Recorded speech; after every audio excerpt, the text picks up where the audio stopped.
सब खां पहिरियों मुंहिंजो सवालु इहो आहे मुश्ताक भाउ, जेकॾहिं औरत हुजो हा कहिड़े मर्द सां शादी कयो आहे?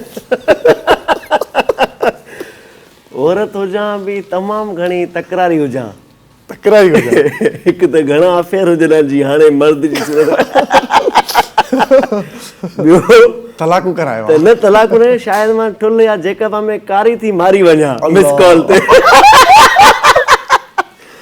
ॿियो त जेकॾहिं औरत हुजां शायदि मूंखे बैलेंस अपॉर्चुनिटी न हुजे हा जेका हिन वक़्तु मुंहिंजे मेल जेंडर ते आहे, छाकाणि त मां हिकिड़े जेकबा जे पुठिते पियल इलाइक़े जी औरत हुजां।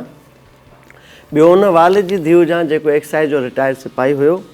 ॿियो उन्हनि चाचनि जी भाइटियूं हुजां जेके क़ौमी वर्कर हुया। त मुंहिंजे लाइ शायदि इहो एतिरो मुमकिन न हुजे हा त मां जेकबाद खां माइग्रेशन कयां कराची पहुचां, जीन्स पायां या अॻिते उन दुनिया सां ॻांढापो रखां, मुमकिन न हुजे हा। ईअं थिया मां ॿारहाड़ी में किथे पढ़णिजी वञा, के सिपाही जी ज़ाल हुजां, के जूनियर क्लर्क जी या उस्ताद टीचर जी ज़ाल हुजां ऐं पंहिंजा 5 ॿार हुजनि हा। इन जो मतिलबु त मुश्ताक सर की जेकॾहिं औरत हुजे हा त सिर्फ़ु हाउस वाइफ हुजे हा। हाउस वाइफ हुजे हा, इहो फस्ट मुंहिंजो हो हुजे हा लाइफ स्टाइल। पर जेकॾहिं मुंहिंजा भाइर, मुंहिंजा 6 भाइर 5 भाइरनि, उहे या मुंहिंजो वालिद या मुंहिंजा जेके बि पैटर्नल मैटर्नल्स जेके आहिनि असांजा माइट, उहे सपोर्ट कंदा त मुश्ताक सर की सिंध जी दिलि कराची में हुजे हा। ऐं मां बिलीव थो कयां त उन वक़्तु बि मुश्ताक सर की फीमेल वर्जन में नालो को बि मुंहिंजो हुजे हा औरतुनि में, ईअं ई वोकल हुजे हा जेकॾहिं अपॉर्चुनिटीज़ हुजनि हा। ईअं ई हो दुनिया में आवाज़ उथारिया, ईअं ई हो बेगुनाहनि जे लाइ आवाज़ उथारिया, ईअं ई नाइंसाफ़ियुनि जे ख़िलाफ़ु जाकोड़िया। ऐं चाहे औरत फाउंडेशन जो फोरम अवेलेबल हुजे हा, चाहे ॿिया जेके एक्शन फोरम्स आहिनि। अच्छा, लव मैरिज करे हा या अरेंज मैरिज करे हा? जेको स्टार आहे मुंहिंजो जेमिना आहे उहो त अरेंज ते कॾहिं बिलीव ई न कंदो, ऐं लव बि 2 भेरा कयां। हिकिड़े खां तलाक वठां, वरी ॿिए सां इश्क करे शादी कयां। नालो न ॿुधायो त तव्हां कहिड़े मर्द सां शादी कयो आहे?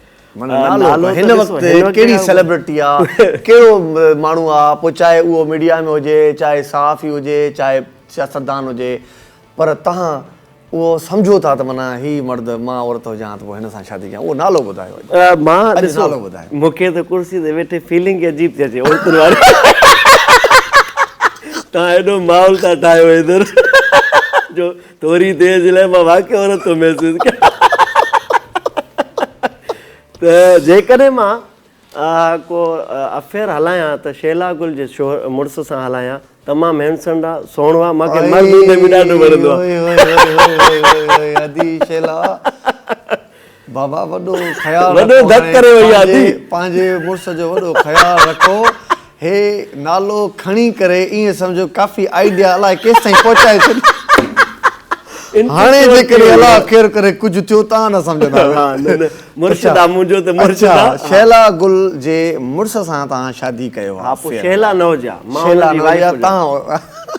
अच्छा, नालो छा हुजे हा तव्हां जेकॾहिं औरत हुजो हा? मुंहिंजो नालो छठी जो त हुजे हा को ईअं ॻोठाणो नालो, पर पंहिंजी जेका सोशल मीडिया लाइफ हुजे हा को अहिड़ो रखूं अट्रैक्शन वारो त माना घणा ई मर्द मरनि हा। प्रिंस राहिला न अॼुकल्ह न आहे, फिज़ा सिंधी, परवीन सिंधी, फिलाणी सिंधी, त ईअं इन क़िस्म जो नालो हुजे हा। बहरहाल नाले ते कुझु न आहे, अदाउनि सां घणा माण्हू हो थियनि हा।